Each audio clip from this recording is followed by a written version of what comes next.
Aproveitando esse instante de pausa e essas questões que foram colocadas aqui, também de maneira compartilhada e interagida aqui, eu acho que na sequência, né, o que foi trocado aqui, que nós possamos então manter uma conexão para que possa desdobrar a parte das falas daqui, todas as falas aqui, possa se desdobrar numa ação, né, numa ação onde nós possamos continuar juntos aqui, dando força aos nossos parentes, né, o cacique André, o cacique Cirilo e a comunidade, continuar nessa parceria com o templo, né? Acho importante. Mas o que eu poderia colaborar aqui no momento, até como complemento ao tudo que nós já vivenciamos aqui, eu quero retomar, então, a partir do instante em que as nossas crianças cantaram, né?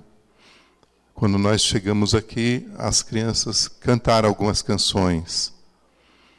E essas canções, embora para muitos de nós, do ponto de vista da tradução, do entendimento da língua, talvez não tenham ficado claros, mas do ponto de vista do espírito dessas canções, da vibração dessas canções, da presença dessas crianças e dos cantadores aqui, esse instante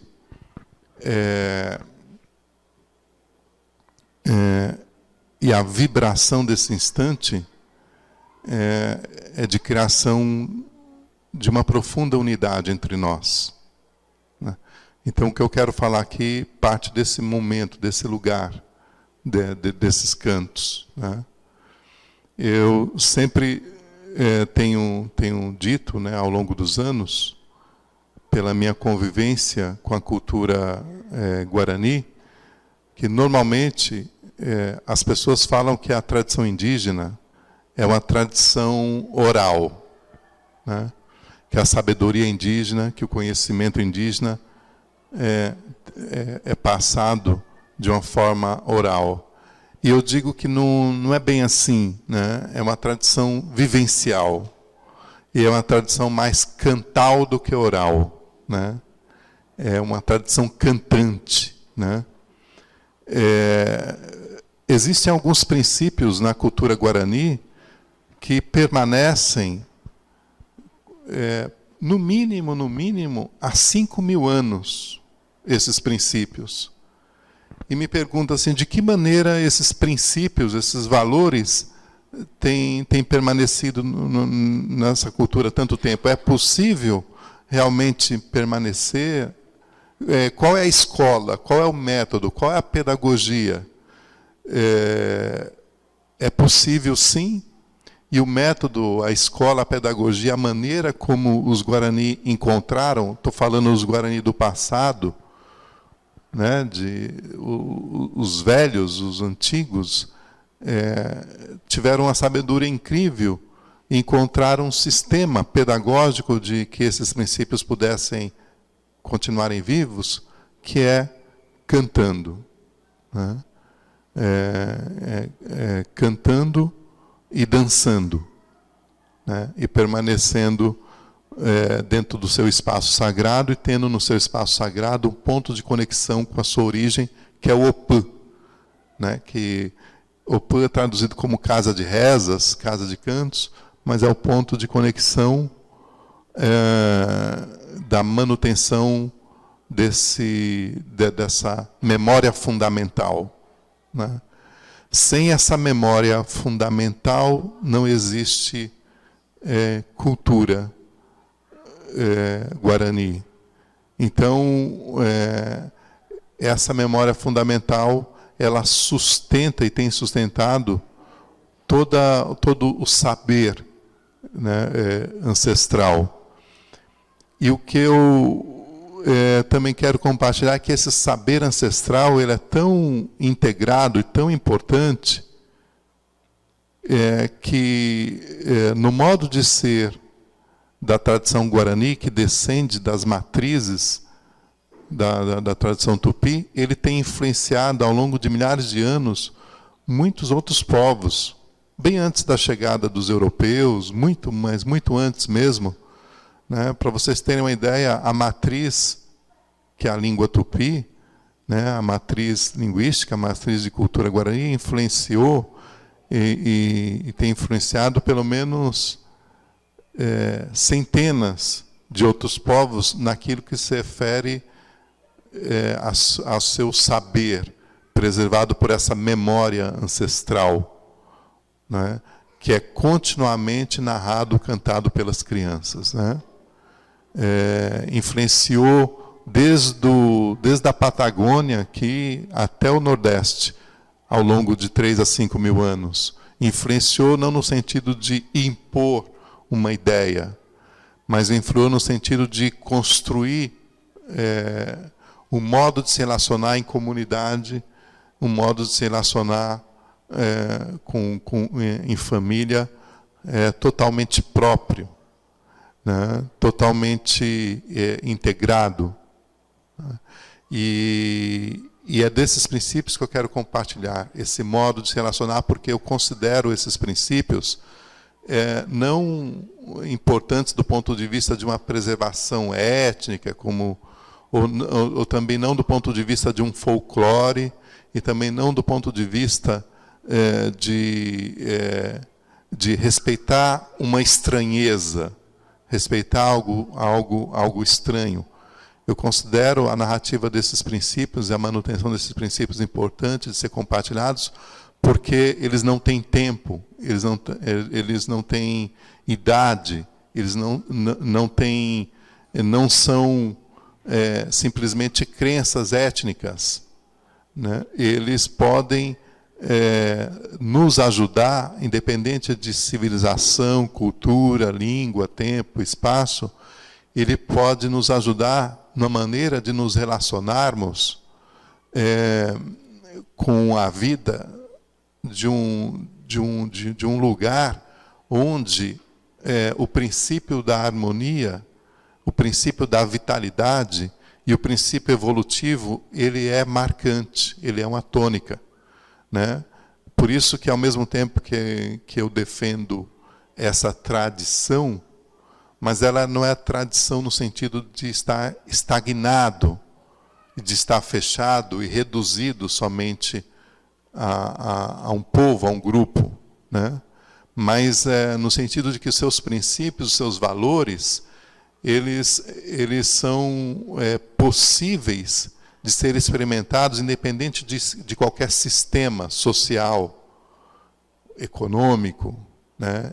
É por isso que eu julgo, que eu coloco tão importante. E eles são profundamente modernos também. Né? Para vocês terem uma ideia, hoje, uma das grandes palavras de ordem, né, ao longo dessas décadas, tem sido a questão de sustentabilidade. A palavra sustentabilidade está aí na tônica. Né? E, de certa forma, a sociedade como um todo tem canalizado esforços para tentar encontrar modos de vida mais sustentável. E a tradição ancestral, ela tem princípios e práticas e modos de vida totalmente sustentáveis, totalmente. Né? Se fala numa sustentabilidade econômica, se fala numa sustentabilidade social, se fala numa sustentabilidade ecológica, né? Mas os princípios que vêm dessa tradição ancestral têm 4 colunas de sustentabilidade. Não é só econômica, não é social, não é só ecológica. Tem uma 4ª coluna, que é a sustentabilidade individual. O indivíduo, o coletivo, o social e o econômico estão encontrados nesses princípios, né? E esses princípios eles são cantados pelas crianças até hoje. Naquilo que eu aprendi, os antigos sábios do povo Guarani chamam esses princípios de Aivurapta, né? Os fundamentos do ser. O André tá aí, né? E é difícil, inclusive, traduzir, né, a palavra ser, porque Aivu, que nós traduzimos como ser, também é sopro, né? E também vida, né? Então, o que é esses princípios contidos no Aivurapta, nos fundamentos do ser? Eu creio que é isso que importa, porque isso está além. Eu creio que quando a sociedade não indígena entender esses princípios, elas vão entender a necessidade, por exemplo, do povo Guarani de habitar e de cuidar e de retomar suas terras, suas áreas, né? Não do ponto de vista do ter, como nós falamos aqui, que é importante também, né? Ter no sentido também de cuidar. Então é sobre esses princípios que eu quero comunicar a vocês, do Aivurapta. O primeiro princípio que está presente como valor e que tem atravessado milênios, né, é justamente a ideia da terra como mãe, né?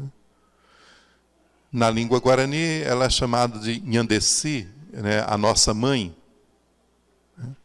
E alguns estudiosos até conseguem se identificar com esse princípio como uma grande metáfora, né, como uma bela metáfora, como um belo símbolo. Mas esse princípio da terra como mãe, ele é fundamental para haver uma troca, uma interação e uma escuta com essa cultura ancestral. Porque realmente a terra é a grande mãe, né? A terra é uma entidade viva, é uma inteligência, é uma consciência. Não é simplesmente uma metáfora, uma força de expressão, né? E esse é o primeiro princípio. É a terra que se estende através dos ecossistemas, através da natureza, através do ambiente. Ambiente, natureza, ecossistema, tudo isso é um corpo vivo dessa grande mãe. E ela é verdadeiramente a nossa mãe. E não é a mãe do Guarani, ou a mãe do Tapuia, ou a mãe do Camaiurá. Ela é a mãe de toda a vida que floresce sobre a terra. Então, quando nós dissemos somos filhos da terra, é por isso que depois disso fica difícil dizer a terra é nossa, né? Todos aqui têm uma mãe. Você é filho da sua mãe. Às vezes as pessoas falam filho da mãe até no sentido pejorativo, né? Ô, filho da mãe, né? Todos aqui temos uma mãe, somos filhos de uma mãe. Então aí eu pergunto, né? A sua mãe é sua propriedade? Né? Você é propriedade da sua mãe? Né? Então, trazendo aqui para essa dimensão genealógica, talvez fique difícil entender a dificuldade que a tradição indígena tem de dizer para a sociedade, olha, a terra não é nossa, né? Nós somos filhos da terra, né? Então, essa relação de propriedade com a sua mãe é uma coisa muito incongruente, né? Mas esse primeiro princípio de dizer que a terra é nossa mãe, é mãe de todo vivente, ele guarda, ao dizer isso para vocês, a comunicar isso para vocês, ele guarda também alguns compromissos e algumas responsabilidades, né? Qual o compromisso que um filho tem com a mãe? Né? Qual a responsabilidade que um filho tem com a mãe? E qual o compromisso e a responsabilidade que uma mãe tem com um filho? Todos nós sabemos, tem muitas mães aqui, né? Tem pais também, né? E a gente sabe que a mãe, o que a mãe mais adora, vamos dizer assim, o que a mãe mais reverencia, é justamente a arte do cuidado. Qual é a mãe que não cuida? E nós sabemos o que está subtendido nessa arte do cuidado. Principalmente numa casa como essa, num templo como esse, né? A arte do cuidado pressupõe um fundamento que é o fundamento de todos os fundamentos, né? Que é o fundamento da compaixão, né? Então, o compromisso da mãe para com o filho é cuidar. E nós podemos perceber isso através daquilo que estrutura a nossa própria existência aqui agora, né? A nossa pele, os nossos ossos, o nosso organismo é um desenho, é uma tessitura que vem dessa grande mãe, antes de vir da mãe genealógica, né? Então, esse primeiro princípio que a sabedoria ancestral guarda é o princípio de reconhecer a terra como uma mãe, como aquela que cuida, né? Como aquela que ama de uma maneira incondicional. E então, o que cabe ao filho para com a mãe? Qual é a resposta que cabe do filho para com a mãe? E é daí que nascem os ritos de muitos povos, né? Honrar a mãe através de um cuidado celebrativo. Muitos dos cantos que os Guarani cantam, nada mais, nada menos são do que poesias, poemas de gratidão à mãe, né? Se vocês forem ver as traduções de alguns cantos que as crianças cantam, estão agradecendo o raio do sol que emerge na manhã, estão agradecendo o rio que corre, estão agradecendo a folha que cai, estão agradecendo a honra de poder caminhar sobre a terra. Gratidão é o compromisso o primeiro compromisso que nós temos para com a terra, para com a mãe, né? Não é colocar uma cerca, né? Não é delimitar, né? Mas é a gratidão, né? É o primeiro compromisso dentro desse primeiro princípio, né? O segundo princípio, que tem a ver com os fundamentos que os Guarani honram até hoje, que eles chamam de tecoá, que além da gratidão, manejar com cuidado, né? Você não vê, se vocês forem nas roças Guarani, né, vocês não veem um Guarani fazer uma roça agredindo a terra, né, tirando tudo em volta para fazer aquela roça, né? A roça é integrada ao lugar, e o lugar se integra à roça, né? Isso é ou não é sustentabilidade? Isso é ou não é manejo? Isso é ou não é cuidar? Então, do ponto de vista da atitude, é gratidão. Do ponto de vista de se relacionar, é manejar com cuidado, né? Não se muda um curso de um rio, né? Não se desagrega, né? Não se derruba, né? Uma área extensa, né? de árvores. Por quê? Por conta desse segundo princípio. Primeiro, a terra é nossa mãe. O segundo princípio todos nós somos parentes. Todos nós quem? Todos nós, homens, reino vegetal, reino animal, reino mineral. Quer dizer, todos nós somos parentes. O reino animal antecedeu ao reino humano. O reino vegetal antecedeu ao reino animal. O reino mineral antecedeu ao vegetal. Eles são os nossos ancestrais. Né? Muita gente diz o seguinte: os povos indígenas gostam de cultiva ritos aos ancestrais, achando que os ritos que os povos cultivam são só os ancestrais humanos. Os avós, os tataravós também. Mas não são só os ancestrais humanos que são considerados nesse segundo princípio. Não só eles que são nossos parentes. Né? Essa mata é nossa parente. Né? A Mata Atlântica é parente dos Guarani, mas é parente de todos nós, seres humanos. Né?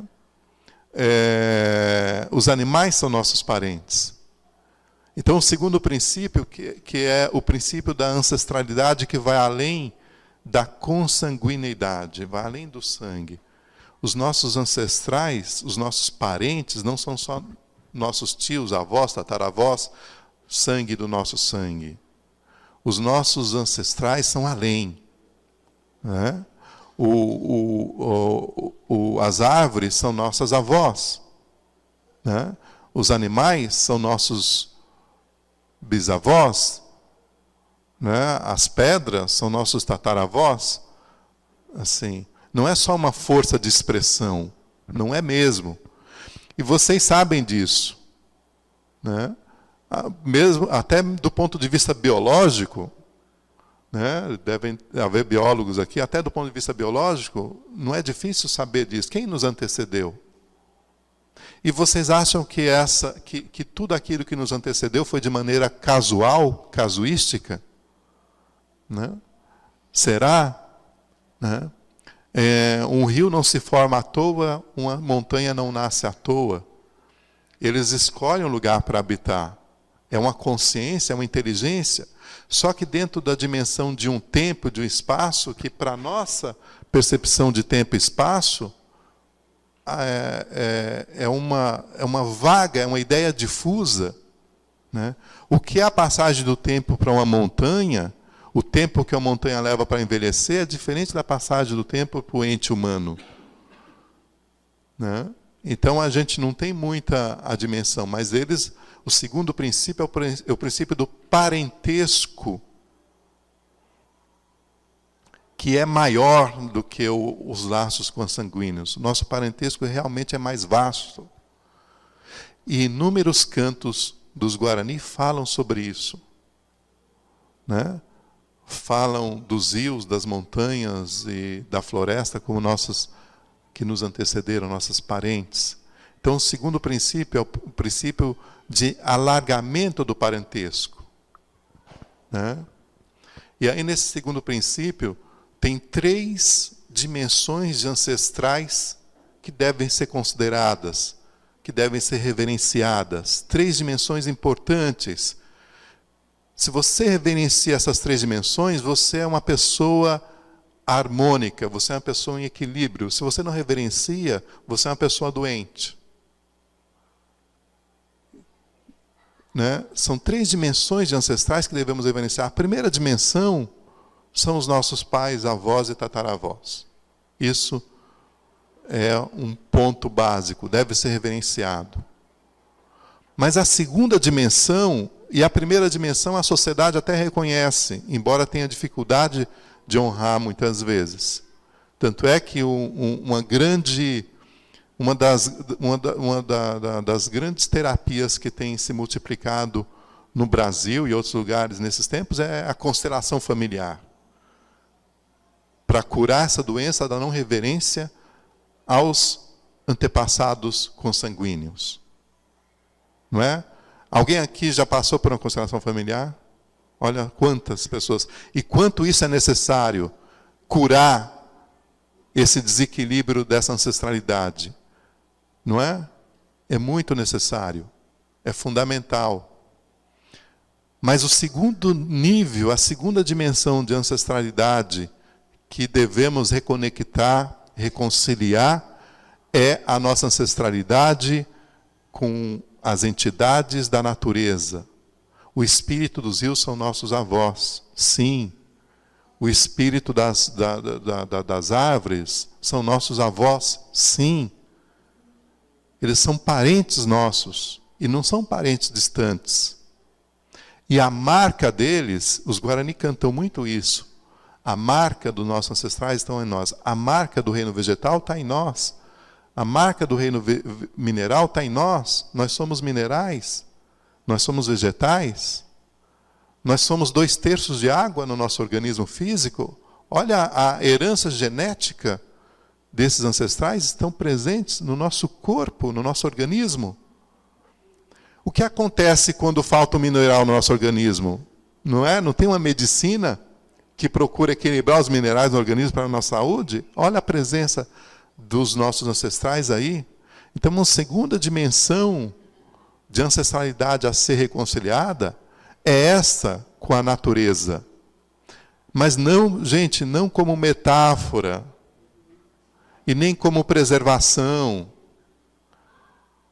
e nem com essa soberba de achar que temos que salvar a natureza. Quem somos nós para salvar? Nós temos que salvar nós e nós mesmos. Né? Nós temos que nos salvar. Né? Porque a natureza passa um furacão e ela se renova em 3 tempos.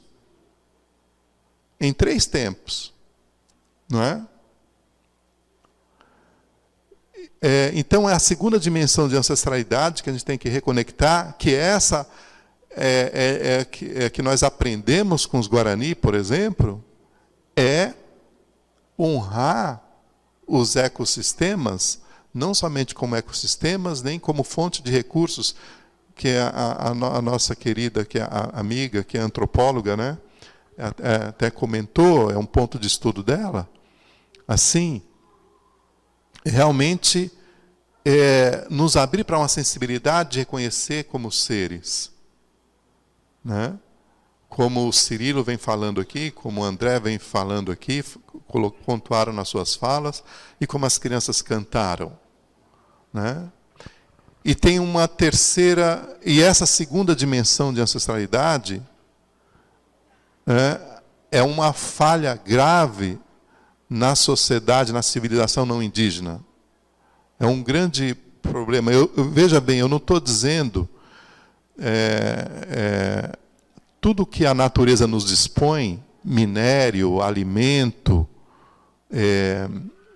recursos para construção, olha só, não estou dizendo que nós não devemos acolhê-los, mas é o como, né? É o modo. Né? E com relação a isso, nós temos muito a aprender, realmente não só com os Guarani, como inúmeros outros povos. Não sei se vocês sabem, mas o que a gente vê hoje como a Amazônia, essa imensa floresta, há menos de 10 mil anos atrás era um deserto. Era só areia. Né? Ao longo de alguns milênios, inúmeros povos chamados indígenas que criaram. Não sei se vocês sabem, mas a Amazônia é uma floresta criada pelos antigos povos. Né? Então, assim, onde os nossos antigos passaram, eles não só preservaram, como eles inventaram ecossistemas. A Amazônia é um ecossistema inventado, é criado. Né? Eu desafio vocês a pesquisarem lá na internet, busquem um livro de uma... Eu não lembro o autor, infelizmente. 1499. O Brasil antes de Cabral.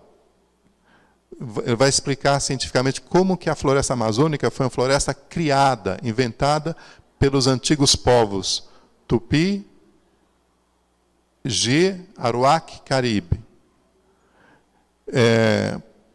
Por onde esses povos passaram, por onde nossos antigos passaram, eles não só mantiveram, usufruíram do que a terra oferece, como eles deixaram algo a mais. Né? E isso contradiz, inclusive, uma teoria científica que diz que onde o homem passa, né, uma floresta se desfaz. Né? Onde os Guarani passaram, recriaram e ampliaram-se florestas. Né? Então, isso por quê? Porque por conta desse princípio de reconhecer a floresta como seu ancestral, seu antepassado, seu avô, sua avó, né? E a terceira dimensão de ancestralidade, essa é igualmente preciosa para a civilização contemporânea. É a nossa ancestralidade divina. Existe uma origem. Existe o ancestral dos ancestrais. Existe aquele que antecede eu e você. Existe aquele que antecede nós, que é a Mãe Terra, e existe aquele que antecede, inclusive, a Mãe Terra, inclusive as estrelas que olhamos no céu. O ancestral do ancestral. Então tem uma terceira dimensão. Quem é o nosso ancestral do ancestral? Existe o ancestral do ancestral. Existe uma terceira dimensão de ancestralidade que deve ser honrada, que é a ancestralidade divina, né? Que é o que fazemos aqui nesse templo, né? Mas isso, infelizmente, não é algo que é comum, né? A gente sabe disso, né? Essa ancestralidade da ancestralidade, né? É a terceira dimensão que nós devemos honrar de ancestralidade. Só que existe uma diferença entre a maneira como os Guarani fazem e até mesmo a maneira como algumas tradições fazem e a maneira que a sociedade contemporânea entende. Existe uma diferença, né? A tradição indígena, por exemplo, honra essa terceira dimensão de ancestralidade no seu silêncio. No espaço entre a fala e o canto, no espaço entre a respiração e o som das maracas e os sons do Embaracamirim, no seu silêncio, no interior de si mesmo, não está fora, né? E essa é a ancestralidade de todas as ancestralidades, é a matriz de todas as matrizes. Então, nesse segundo princípio do Aivurapita, dos fundamentos do ser, isso é algo que eu preciso compartilhar com vocês. As três dimensões de ancestralidade a serem honradas. A genealógica, a da alma, a anímica, que dos seres da natureza, e a do sagrado mistério, que nós chamamos de Nhamandu, que nós chamamos de Tupã, que nós chamamos de Nhanderu, que na verdade tem muitos nomes, e nenhum nome lhe explica, mas o silêncio nos abarca, o silêncio toca, né? A contemplação. Por isso que a floresta em pé é tão importante para nós. E o próprio o Lama Padma estava dizendo agora, né? Muitas vezes terras que não são importantes para o setor econômico, mas tem a presença da natureza e tem silêncio, são vitais para nós, porque é através da natureza que nós nos conectamos de uma maneira vibrante, de maneira pulsante com o sagrado mistério, com o sagrado silêncio, né? O João estava me dizendo que a comunidade do André ficou muito feliz em Maquiné, quando chegou lá em Maquiné, e sentiu ali como aquilo realmente fazia parte da cultura, porque ali era um lugar que facilmente você conecta com a contemplação, com os estados contemplativos, né? E isso é precioso para os Guarani, né? O povo Guarani é o povo da contemplação, né? É o povo do silêncio. E quando fala, procura falar palavras formosas, não é? Yemporante non der, né? Desde as primeiras palavras formosas, né?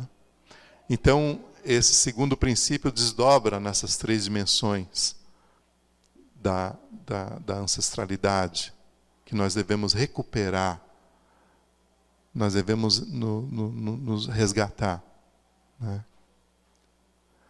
E tem um terceiro princípio importante para a tradição Guarani, Tupi, é o princípio da hospitalidade. A hospitalidade nas relações, né? Esse princípio da hospitalidade parte da ideia de que nós só evoluímos nas relações. Nós crescemos nas relações. Esse princípio eu pude viver no ano de 81. Eu venho de uma família tapuia que migrou de Minas Gerais para São Paulo. E minha família já era uma família desaldeada, não habitava mais em aldeia. E meus pais foram morar em São Paulo nos anos 60, e eu nasci em 64. E morávamos a mais ou menos 5 quilômetros do lado de cada represa, onde do lado de lá ficavam os Guarani, e ficam até hoje. Os Guarani da aldeia de Curucutu e da aldeia Morro da Saudade. E meus pais fizeram a passagem muito cedo. Eu tinha 9 anos quando minha mãe fez a passagem para o mundo espiritual. E meu pai, eu tinha 17 anos. E depois dos 17 anos, então, eu pude conviver melhor com os Guarani. E os Guarani me acolheram pelo princípio da hospitalidade. Os Guarani, na verdade, não veem diferença. Esse negócio branco, preto, amarelo, azul. Aquele é azul, aquele sujeito é amarelo, aquele é vermelho, aquele... Os Guarani não veem dessa maneira. Eles me acolheram como um parente. Somos todos parentes. E mesmo os Guarani estão aqui, podem me dizer, quando os Guarani falam o Juruá, eles não estão segregando, eles não estão separando o Juruá, o branco. Essa coisa, inclusive, esse termo homem branco, nem é um termo Guarani, é um termo de Hollywood, não sei se vocês sabem. É um termo hollywoodiano. Esse termo veio com os filmes de Hollywood na década de 60, aqueles filmes de Bang Bang, pele vermelha, homem branco. Isso aí não tem nenhum sentido para os Guarani, né? Nem pele vermelha, não é verdade, André? Né? Não tem esse negócio de pele vermelha, homem, né, Cirilo? Mas assim, tem o Juruá, que é aquele que chegou depois, né? Aquele que atravessou o rio e veio para cá. Mas, voltando para esse princípio da hospitalidade, eu fui recebido como um parente. Mas isso não... E eu fui convivendo, eu tive um pai Guarani, um avô Guarani de acolhimento, né? O Verá, um grande pajé, né? O Guirapepó, um outro grande pajé do Morro da Saudade. E fui acolhido. E, passado um tempo, eu fui nomeado no Nimongaraí, como meu nome, Verá de Ecupé, vem daí, né? E eu fiquei assim, mas como? Eu não sou Guarani, mas eles me disseram, somos todos parentes, né? E depois eu fui vendo os Guarani, quando os italianos chegaram aqui por essas terras, eles acolheram os italianos. Tem um grande italiano que tem uma obra de 10 volumes, chamado La Civilizazione Guarani. Um sujeito que conviveu 50 anos com os Guarani, lá pelo lado do Paraguai, chamado Bertone. Se os Guarani não tivessem acolhido o Bertone e considerado ele como parente, essa obra não existiria e nós não saberíamos muita coisa sobre a medicina. Essa obra, que tem 12 volumes, de mais de 200 páginas, cada volume fala sobre medicina guarani, astronomia guarani, culinária guarani. E ele registrou e recebeu permissão para escrever sobre isso. Só que assim, ele é um italiano, mas para os Guarani não tem italiano, não tem alemão, não tem uma outra pessoa que foi acolhida pelos Guarani, é o Nimandaju, que quem é antropólogo aqui sabe. O Nimandaju é considerado o primeiro estudioso, o primeiro etnólogo brasileiro, embora ele não seja brasileiro, ele é um alemão que chegou aqui perdido, não sabia como viver ali na Mata Atlântica, ali no Paraná, a família dele estava morrendo, e os Guarani acolheram o Kurt Enkel. E um ano depois, Kurt Enkel vira Nimandaju, foi batizado no Nimangaraí. E o Nimandaju aprendeu a falar Guarani antes de falar português. Ele falava 2 línguas, alemão e Guarani. E só depois ele aprendeu português. Mas como acontece isso? É parte do princípio Guarani, há pelo menos 12 mil anos, o princípio da hospitalidade, de acolher o outro como parente. E eu sei que tem amigos aqui também que são parentes, não tem? Que foram acolhidos pelos Guarani. Né? Foi nomear aqui, nossa amiga aqui também, Tatendã. Querechu. Querechuretel, que foi acolhida né? Esse terceiro princípio da hospitalidade, que está há muitos, estou falando de 12 mil anos. Eu digo a vocês, esse princípio não tem sentido nos tempos de hoje. Nós não devíamos ser acolhedores, acolher a diversidade, acolher a pluralidade de culturas. Os Guarani sempre tiveram isso. Ele parte da ideia de que todos somos parentes. E isso não é uma ideia, não é uma crença. Isso é uma verdade. Todos nós somos parentes. O que nos difere talvez seja o peso, a altura, um tom. O que nos difere? Né? Mas, em essência, todos nós somos parentes. Né? Quando me perguntam assim, como é que os Guarani conseguiram sobreviver, resistir tanto tempo? Porque vários povos daqui do litoral foram destruídos, os Guarani estão aqui. E eu falo, porque eles seguem os seus princípios. Mas como assim? Quais são esses princípios? Eles acolhem. Você pode vir armado, você pode vir com canhão, você pode vir sem arma, você é acolhido. Né? Não tem oposição, nós somos parentes. E o outro princípio da ancestralidade, somos todos ancestrais. E o primeiro princípio, somos todos filhos da Mãe Terra. Né? Então, o princípio da hospitalidade parte dessa ideia de que somos todos ancestrais, resultados de uma ancestralidade que é trina, e somos todos filhos de uma mesma mãe, consequentemente, de um mesmo pai. Né? Esse princípio da hospitalidade custou caro para os Guarani, inclusive. Né? Porque foi assim que os gananciosos foram chegando e ocupando, custou caro. Né? Tanto é que hoje a sociedade, do ponto de vista da organização do Estado, do ponto de vista dos estatutos federais, olha só que coisa incrível, do ponto de vista do Estado, os Guarani e meus antepassados e outros povos somos mendicantes. Somos mendicantes. Mas, na verdade,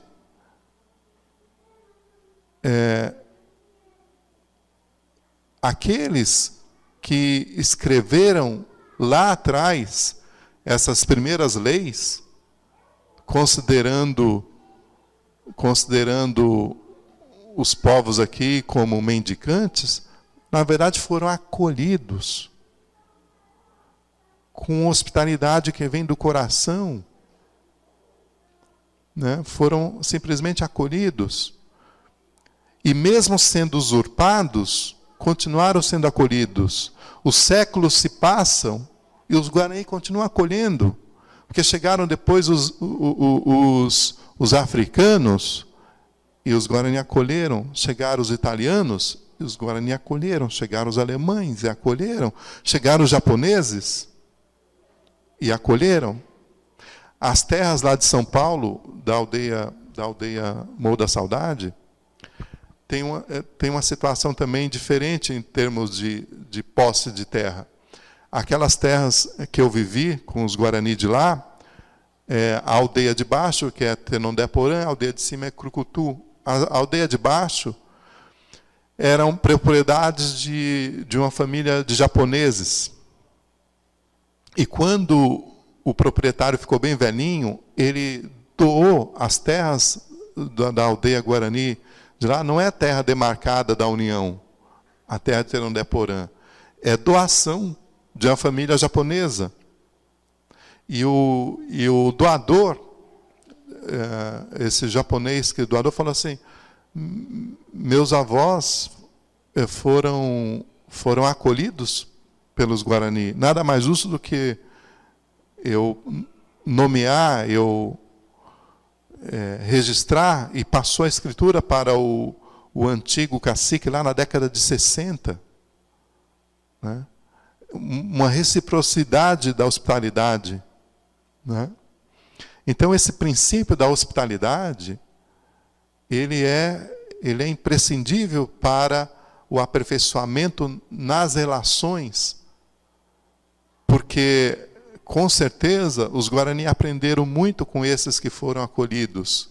E, com certeza, os acolhidos aprenderam muito com os Guarani, porque nós crescemos nas relações. Né? É o princípio de honrar as relações através da hospitalidade. Né? E um quarto princípio que eu quero fechar aqui para encerrar, que tem a ver com esse momento de hoje e tem a ver com a fala também do Lama Padma, que é o princípio do Puxirum. Talvez a palavra Puxirum seja uma palavra estranha, mas vocês vão saber o que é essa palavra. Todo mundo sabe o que é o Puxirum. Puxirum foi se aportuguesando e virou mutirum, e foi se aportuguesando e virou mutirão. O princípio do mutirão, do moitará, em algumas, dependendo da região, se fala moitará ou mutirão, puxirum. O que é o princípio do puxirum, mutirum, mutirão, moitará? É um princípio que está presente há milênios aqui, entre os povos, que é o apoio mútuo de comunidade a comunidade, de família a família. Né? Aquela família ajuda a outra família a construir a casa dela. Até hoje, as principais festas em alguns povos que eu visito vários povos, é a festa do Puxirum, é a festa do Moitará, que é de ajudar na construção de templos, de ajudar na construção de casas para famílias. Quando uma pessoa vai casar, então todos os amigos vão lá e constroem a casa para aquela pessoa casar e faz a roça junto. É o princípio, vamos traduzir, da cooperação, de operar com. Né? Esse princípio é um princípio que influenciou, inclusive, o povo brasileiro. Se você for ver, muitas cidades do interior, lá em São Paulo, pelo menos, lá em Minas, que eu conheço, não sei, talvez aqui no Sul também, com certeza no Sul, essa arte, essa tradição de um grupo ajudar a construir a casa do outro, de um grupo ajudar a construir o templo, trocar, né, o princípio da troca, por exemplo, foi dessa maneira que os povos da Amazônia trocavam raízes da mandioca com os povos do Sul, que tinha sementes do milho. Né? Trocavam sementes, mudas, cultivos, trocavam artesanato. Né? É o princípio do puxirum, do mutirão, da cooperação. Né? São esses 4 pontos somente que nós queremos preservar. São esses 4 pontos que são caros para manter a tradição. Os demais pontos a gente dialoga. Mas são esses 4 pontos que vêm da tradição ancestral que eu tenho, ao longo dos últimos 25 anos de trabalho com a causa, procurado comunicar com a sociedade. São somente esses 4 pontos. Os demais pontos a gente dialoga. Né? E aí eu finalizo deixando a vocês essa reflexão. Vocês acham que esses pontos são importantes somente para os Guarani? Você acha que esses pontos não poderiam ser uma tecnologia compartilhada e utilizada pelo Brasil e além do Brasil? Né? 4 pontos somente. Né? Os demais a gente dialoga. Né? O mutirão, o 4º ponto. O 3º, a hospitalidade, a consideração baseado na ideia de que todos somos parentes. Né? O 2º, a ancestralidade vertical. Né? Não a ancestralidade só horizontal, quer dizer, pais consanguíneos, etc., vertical. Né? O mundo de baixo, o mundo da esfera dos homens, o mundo do meio, o mundo da esfera das divindades e o mundo do alto, que é o do grande mistério. Né? E o 1º ponto, somos todos filhos da terra. Né? É essa partilha que eu quero dividir com vocês. São os pontos que eu considero importante, fundamental, não só para a manutenção de uma cultura indígena, mas para a manutenção de um cultivo próspero e evolutivo entre todos nós. Né? Água de Eveté. Obrigado. Obrigado.